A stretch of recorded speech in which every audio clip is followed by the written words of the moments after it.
All right. Well, I'm going to go ahead and pull up 270 to win because this is a great sort of introduction. Austin, you already brought up some of the key states that right now we need to really be focused in on for the 2024 election. I'd like to obviously get into future elections as well because we do have to look past 2024. That is a big problem with our movement is we often look just to the very next election. That's a big weakness. But regardless, there is an upcoming election and we need to talk about that. So you guys let me know, Austin, Gavin, Will, if I have any of this off here. But 270 to win. This is so far the 2024 consensus. So I would say if I add a tilt, you could probably say that right now Nevada tilts blue. Correct. And Pennsylvania probably tilts blue. Would that be fair? Yeah. Yeah. And if we're not doing any toss-ups, right? Just this, we're trying to fill the map out. Right. So right now, filling the map out, that's what we're looking at here. And I would say that these two are in a separate category from what I would consider to be a real 50-50 could go any way toss up of Wisconsin, Arizona, and Georgia. Would that be fair? Yeah, I mean, looking at this map, I mean, I would honestly put Michigan as tilt if we're going to get rid of all the toss-ups, to be honest. I think there have been some polls in Michigan that have been solid. And I guess, some of the polling, you could put these categories in tilt, but, it's really going to be subjective at the end of the day. And we're going to pick certain polls we want. I mean, I think Ohio is safe red. I think Iowa is safe red. I think they fully realigned. I agree with North Carolina. I think there's an argument to be made that Florida is going to be safe red too, but, we'll have to see. But this is on the margins. This is picking on the margins. Right. And so if we were to fill in these toss-ups that we have listed here. So first and foremost, if we were to fill them in as tilt Republican, right, you could see here, we've got 272. It takes 270 electoral votes to win the White House. So we quite literally need every single one of those states because if just one of those was to go blue, we have Joe Biden for another 4 years or Kamala Harris or whoever the nominee ends up being on the Democratic ticket. So that being said, there's a lot of things that we could talk about with each of these states, but we do have Austin here. So I want to focus a lot on Arizona and what can be done in Arizona to make sure that we have an effective turnout in 2024. And Austin, if you can maybe just speak to, kind of what the on the ground looks like for Arizona and where we currently sit. Right. So let's go back and break this down to like 2016. Trump's running there. Obviously the Republican nominee. Hillary Clinton is the Democrat nominee. John McCain is running for his last term there. Arizona is still a Republican state. Jeff Flake was in the Senate at the time. Doug Ducey was still in his first term as governor. Republicans had about a 33 or 34, 35 seat majority in the House, 17 out of 30 in the state Senate. Adrian Fontes runs for county recorder for Maricopa County. If you're unfamiliar with Maricopa County, it's the fourth largest county in the country. I believe it still is the largest Republican county, voting county in the country, one of the most important battleground state or counties as Maricopa goes, Arizona goes, the way Arizona goes, the country will go. Really because we've had an influx of millions of people moving to Arizona over the last, several years. So Adrian Fontes, who now is the Secretary of State, he then had run for county recorder. We really were focused on a precinct voting model where you vote in your precinct on election day. And that's how it always was in Arizona. He beats Helen Purcell, who had been the recorder for Maricopa County, I believe since the 1980s, very long time.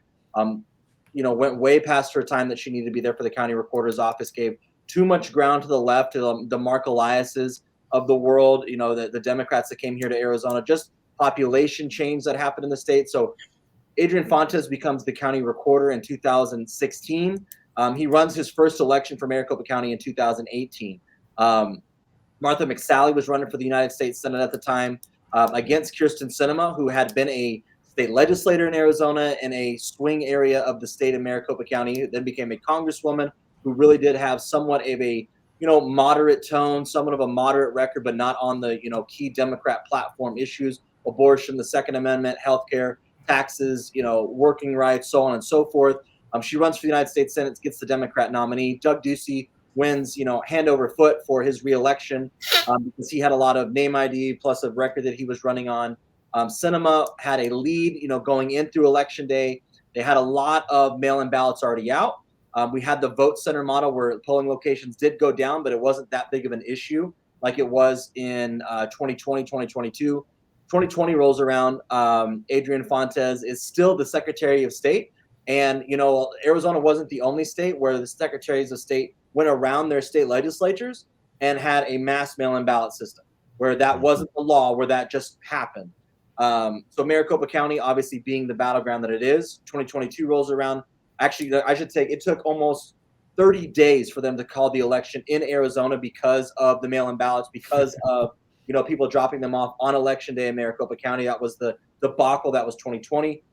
We still had the state legislature at the time after 2020 and the governor's office. We had, obviously, all of Arizona was at the forefront of the election integrity fight in 2020, or after 2020, excuse me.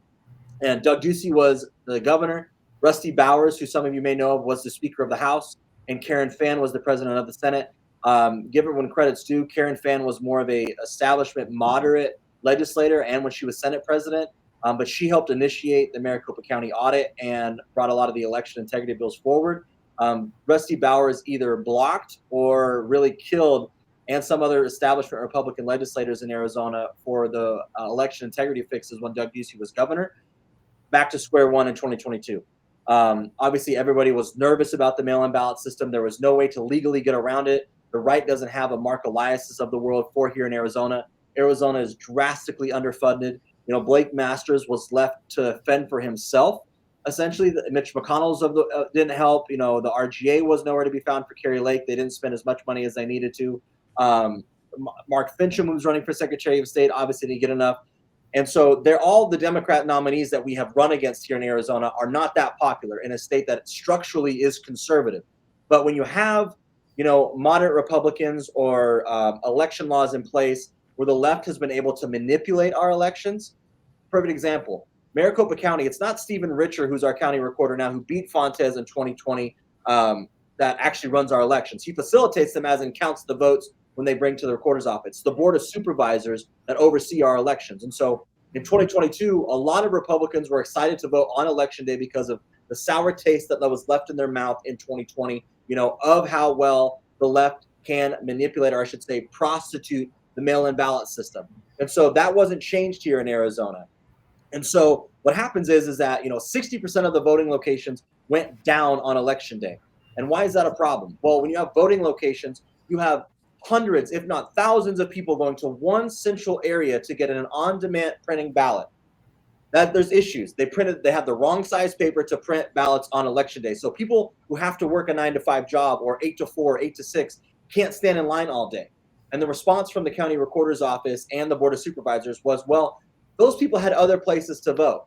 That's, pretty much unacceptable. And so a lot of people, we don't actually have a sufficient number of people who were actually disenfranchised on election day in Maricopa County. And so, regardless of what, Kerry's lawsuit, Abe's lawsuit, the fact of the matter is that people were disenfranchised on election day in 2022 in Maricopa County. I'm in the legislature now. We have 31 Republicans in the House. We have 16 Republicans in the Senate. That's a one-seat majority. We have a Democrat governor, a Democrat attorney general, and a Democrat secretary of state. I'm on the elections committee in the House. We have passed out all good election bills that shore up elections, that are strengthen our voter ID laws, that strengthen signature verification, that strengthen poll observing, that strengthen tabulation, so on and so forth. We had an omnibus of election bills this year. Hobbs didn't sign one of them. Some of them we didn't even get up on the board. And so election integrity is defense. We haven't played offense in the last 3 election cycles in Arizona. We just haven't. Mm-hmm. We've had conservatives in really good spots. Hat tip to my boss and our Arizona National Committeeman, Tyler Boyer, really rings the alarm bell against, what elections, what's happening, how they're manipulating it in those states. Given credit is due, whether you liked her or not. Kelly Ward was an effective chairwoman because we were still able to win races in places that we need to. We don't have the entire machinery here in Arizona and Maricopa County. That's why it's so important to win Arizona, because the RNC has neglected Arizona in the past. The RGA really doesn't, because they don't have an election here. The NRSC with the Mitch McConnells don't do it. The NRCC really hasn't done it. If you look, David Schweikert, who represents, the most swing area in Maricopa County for Congress, he raised just under or a little bit over $500,000 this year. He left. If you don't know this, he left the Freedom Caucus. He bashed the Freedom Caucus, whether because he said that was he didn't want to be associated with populism, when really his district is swing, and he can't be associated with that. And so he kind of threw conservatives under the mat there as the reason why he's getting out, and he didn't even raise enough money. So we're not in a good spot in Arizona right now because we don't have the financial infrastructure coming into place. We're really trying to build it here at Turning Point Action with our still vote on election day, mail-in ballot, early vote thing. We have to do all of them because none of the election changes were made between 2018 and 2022 that were significant for Arizona, plus the financial infrastructure. So that's why Arizona is so important, because if we don't have a Mark Elias that lives here in Arizona, we don't have 3 or 4 of them here in Arizona ready to sue the crap out of the Board of Supervisors or the Democrat Party. We just don't have that here. And so the left has poured in millions of dollars through C4s, through PACs, through 501c3s that offset their voter registration. They don't rely on the parties anymore.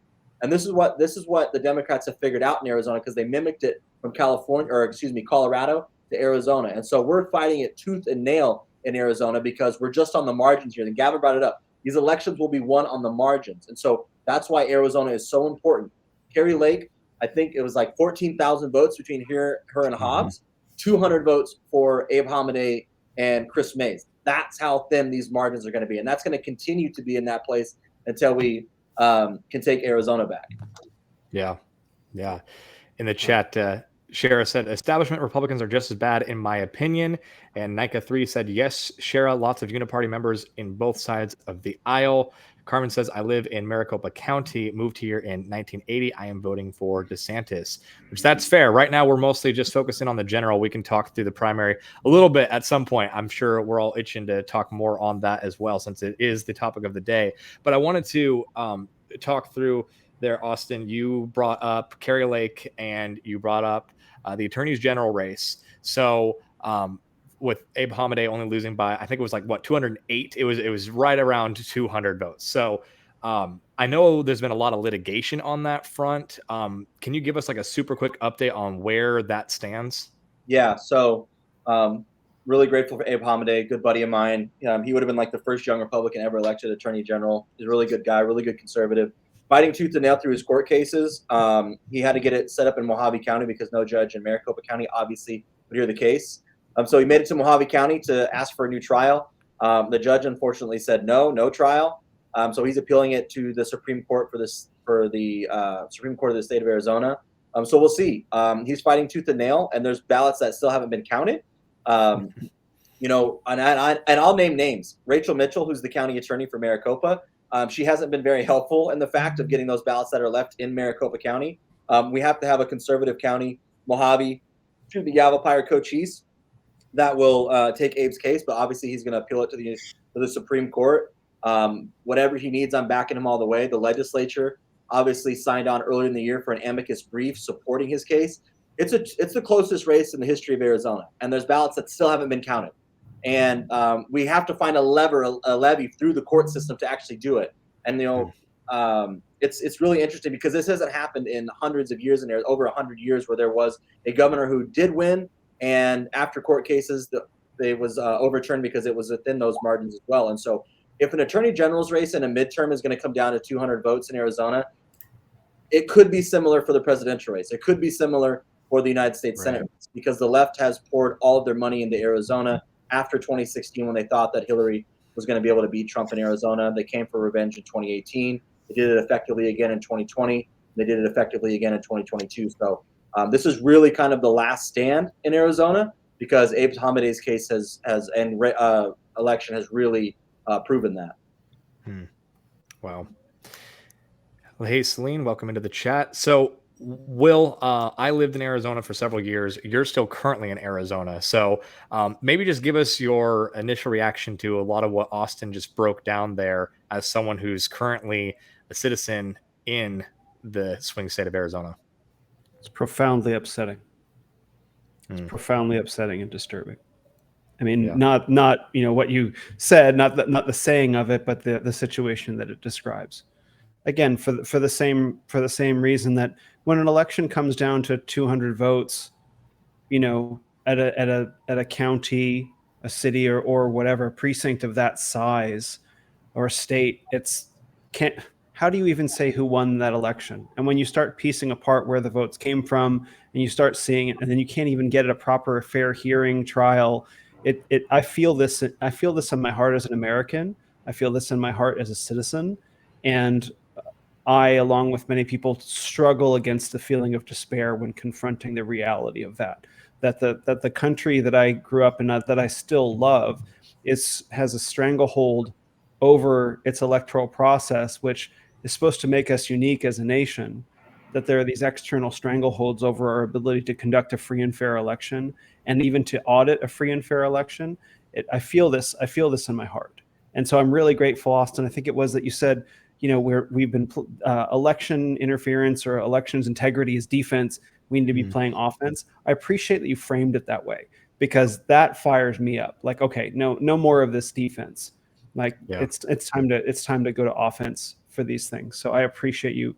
That's gonna resonate for a while. Yeah.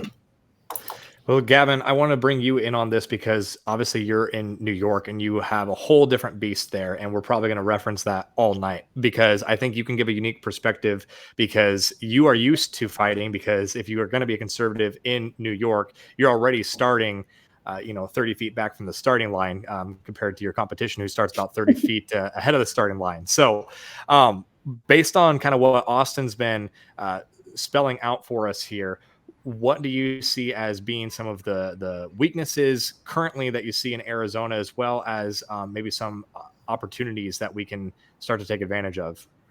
Well, listen, I think Austin really went into the weeds and covered a lot of great ground. And I think what the type of seismic shifts we're seeing in Arizona, it's a playbook that's been replicated, and Austin touched on it, in a state like Colorado, which maybe a decade or two ago was a Republican bastion still, and it started at the local level. And the left, they've mastered a lot of these ideologically neutral tactics to really take advantage of these institutions, the infrastructure, and build up this very effective and weaponized network to shift states from being red bastions to blue bastions. And the right has never been able to cope with that. And generally speaking, the right, just talking about the rhetoric alone, it's always just like, well, as soon as a place begins to turn blue, you run, you flee, you surrender. And that goes back again to what Austin was talking about and what Will highlighted in terms of the offense versus defense. And we've seen, the left has consistently tried to expand their electoral map, moving into different states. They will spend billions in unwinnable seats in Texas or in South Carolina just to begin to seed the ground, because they know that they're not playing one election cycle. They're not playing two election cycles. They're playing for the next generation. They're looking, how can we make seismic shifts that are going to, impact this state, this county, the country as a whole over the next 10, 20, 30 years. They're playing the long game. We don't play the long game on the right. And simultaneously, another thread that I noticed in what Austin was saying is that we're also fighting a two-front war. We're obviously fighting the left, and they're getting very smart with their NGO networks and all of that, but also we're fighting a simultaneous concurrent fight with our own establishment, which in many cases have the resources, have the money, have the capital, and have the technical know-how to assist. But not only do they choose, and many times not to assist, they actively subvert their fellow Republicans, because they seem far more concerned not with winning elections and winning governing majorities, but rather with controlling the caucus and with controlling their dominion within the party. They're much more concerned with this intra-party fight rather than this inter-party fight between the right and the left. And that is a massive concern, and it's a problem because the Republican Party is going through its own realignment during this entire process. The left has had a different approach. They've basically taken on their insurgent left-wing movements, and they've just moved further left as fast as possible. And that's how they've sort of maintained this unity.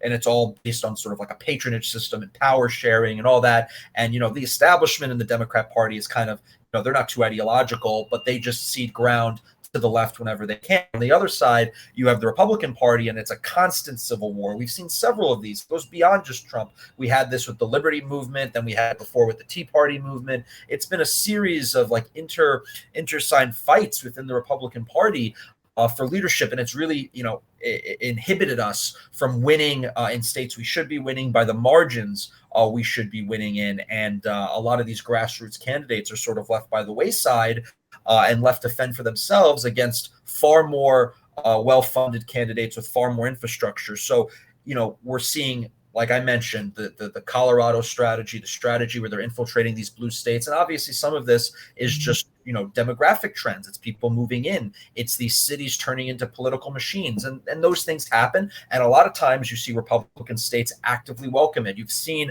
this sort of pro-corporate approach by many Republican states, say in Georgia with the movie credits, giving tons of tax breaks to Hollywood. I knew a lot of left-wing friends of mine from New York who moved from Brooklyn to Atlanta, and they were following the movie industry. And, it was pitched as a pro-business approach to politics, and it just ended up turning that state more competitive. You saw similar trends elsewhere, welcoming the tech companies. You're seeing it in places like Austin and Texas and all the rest. And it's constantly self-defeating. It's self-defeating policies where, Austin was talking about how the shifts in control of the legislature, the state legislature, when we have this control, we have this power, we immediately implement policies that elevate the cohorts that oppose our views, and we don't support the cohorts that do support our views. The left is very good at rewarding loyalty. So they understand that you have people that have more college education, that are single, that don't own homes, that work in certain industries. Those people tend to vote for them. So they elevate them.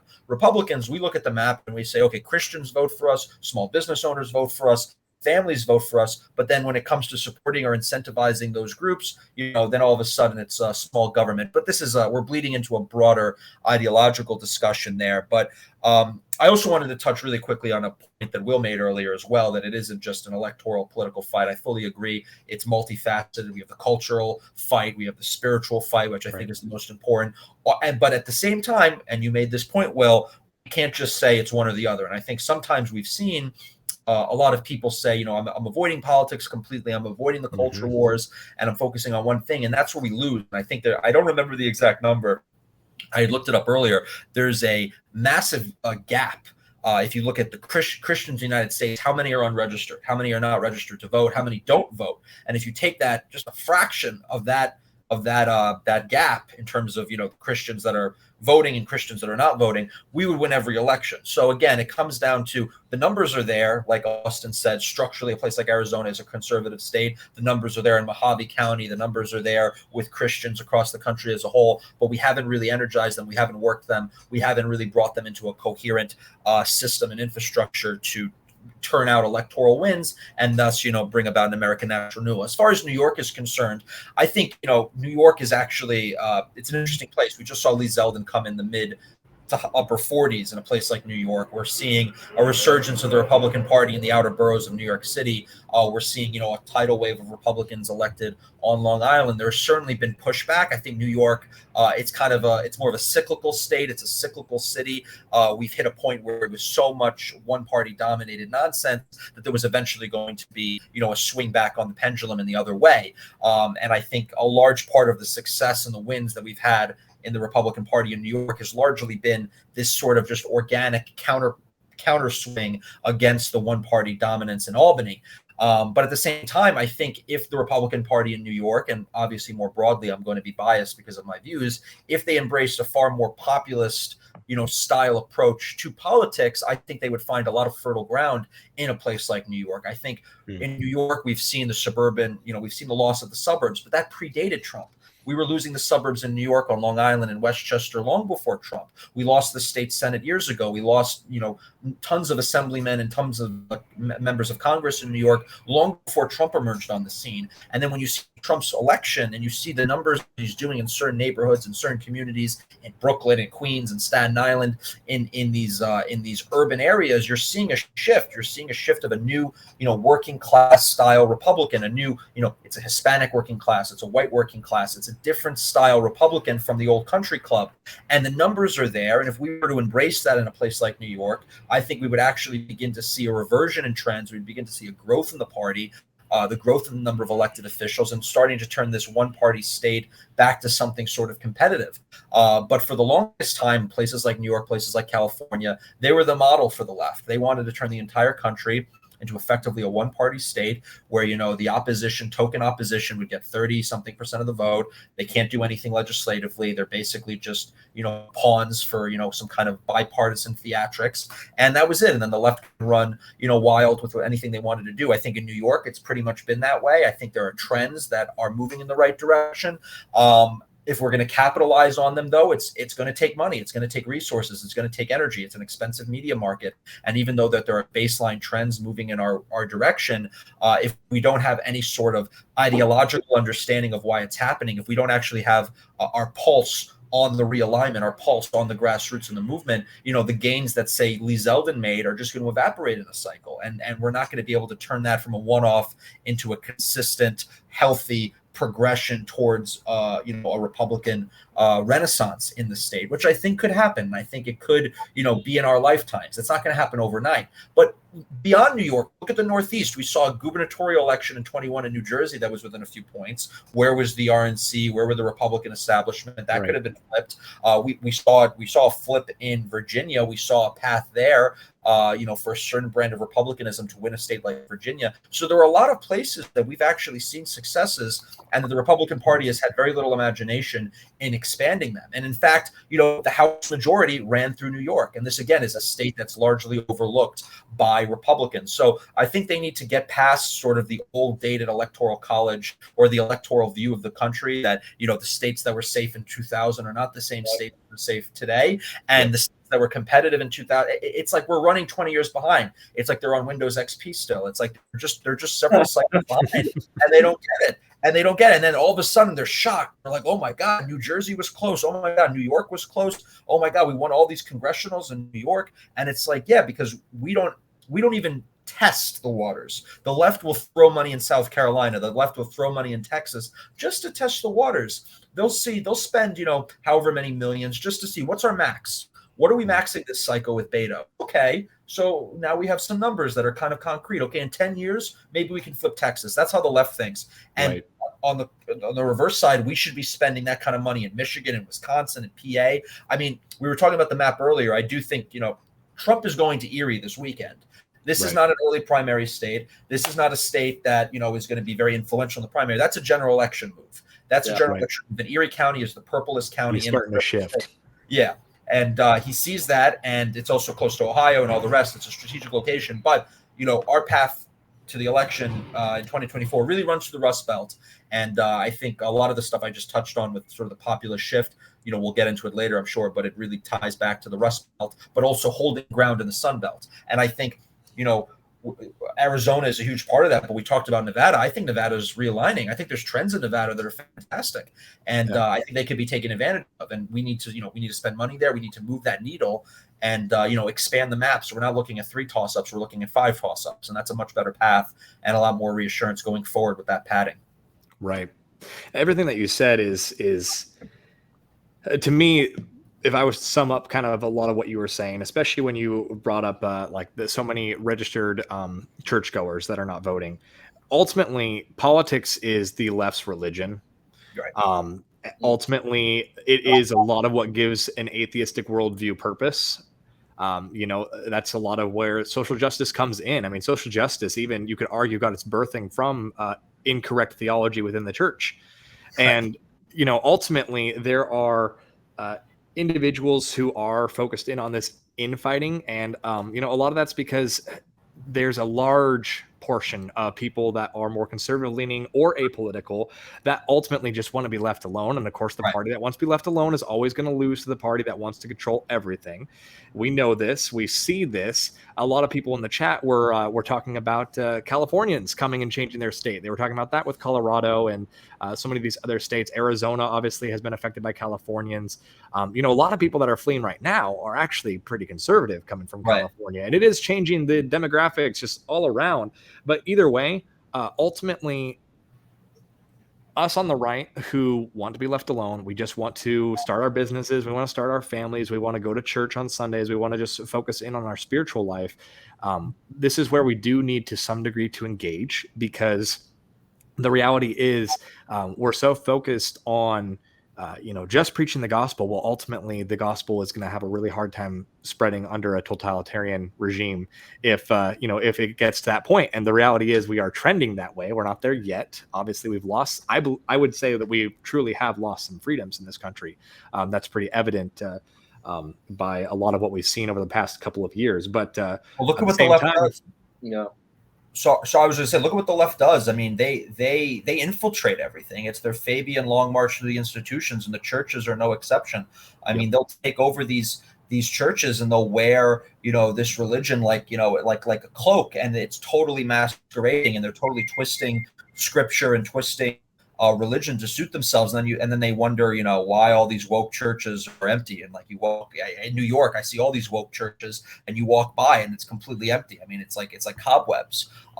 They're destroying these institutions systematically, and they're not just playing, electorally. They're playing systematically. They're taking over corporate boardrooms. They're taking over churches. They're taking over businesses. I mean, they're taking over schools. They're not just playing, a game of, electoral politics. They're playing a much more insidious, long-term game. And I do agree, it's their religion. I mean, it's not. We can't think of this in purely political terms because, like you said, they've replaced their transcendence in a higher being with this transcendence in terms of this really warped ideology, which in many ways, I mean, if you checklist of what is a religion, they check a few boxes. I mean, they have their own scripture, original sin. They have their orthodoxy. Yeah, their Bible is a DEI handbook. I mean, it's COVID, climate change, like that. That's the Father and the Son right there. Like, absolutely.